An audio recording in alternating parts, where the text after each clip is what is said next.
وروني انا خاتفين اللي شنو فكني يا نوري ما تعالى نخلي الموضوع عليه بعدين نتزوج. نتزوج شنو؟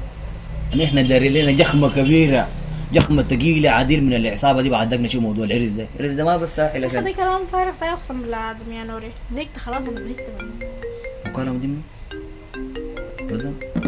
ده منو ده؟ هرد لو انت البوس؟ لا لا لا لا ما برد له يا اخي البوس ده انا قبل كده في عمليه لا لا اختار علي قال لي 4 نفرين انا يا نوري انا اصلا ما ادري الموضوع ده اساسا انا ما ادري خلاص زهقت منه رد لو انت انا ما ادري افهمني عشان الزول ده موجود كثير. انا أنا لو ما عايزة أرد. موجود لا. معي كثير البوس ده موضوع كثير. لا رد لو انت لا رد ردي بالراحه بالراحه. روقي انا ما ادري اساسا روقي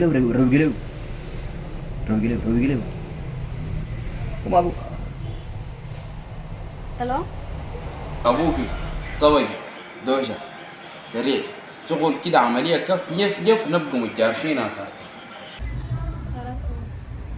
السان ده البيت الاول الثاني الثالث انا هسه برسل لكم رصوا بالواسطه. السان ده مطالب عديد عرفتوا الشغل ده معروف وراه اف بي اي تحقيقات انتربول بريطانيا يو كي اسرائيل اي زول رايد عرفتوا. السان ده جخمه بريكه من حاجه خلاص اساسا. وي انا نيليات ما داير والله دوشه ويا باير بطل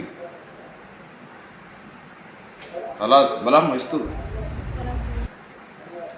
نوري انا ما ماشي يا نوري يا زوله دي اخر عمليه تاني ما بنعمل اي عمليه. اخر عمليه دي ناخذ الخمسه بتاعتها بس ونوقف شغل. خلاص يلا قوم راحتك قدام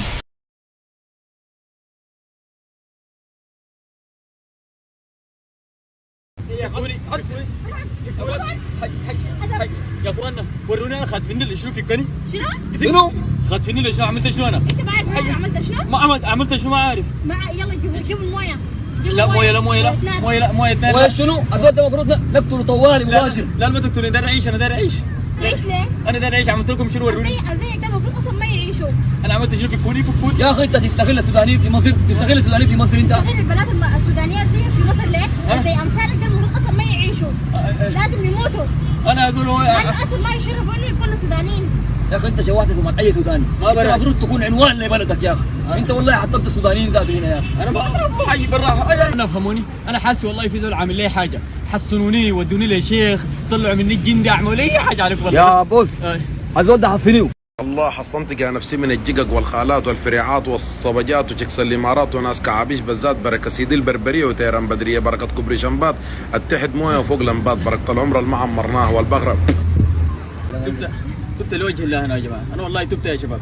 انا والله تبت وانا من الليله غير اعمل خير اصلا ما بعمل حاجه وما بضر الناس اللي معي. بساعد كل السودانيين هنا في مصر وبساعد كل السودانيين وفي السودان المحتاجين. بساعدهم وما تهرب تاني ولا بيت سودانيه. جدا. شوف لانه زيك ده لازم يموتوا. احنا بالنهايه عنوان لبلدنا. ايوه صح. انت سوداني ما محتاج زول يربيك. انت سوداني لو اتولدت في اي حته في العالم بتقوم براك شجره انت والله جد بتقوم براك بتعرف الصح من الغلط. الاف السودانيين والاف القصص حول العالم اتولدوا برا السودان ولا عاشوا في السودان. مدارس اجنبيه مدارس خليجيه قاعدين مع اصحابهم لكن هو الوحيد المميز بسلوكه وباخلاقه. احنا ما قاعدين ناكل حق زول ولا بنسرق حق زول ولا قاعدين نميز زول من زول. ده في جينك يا زول. احنا كلنا قاده. كل الشعب السوداني قياده.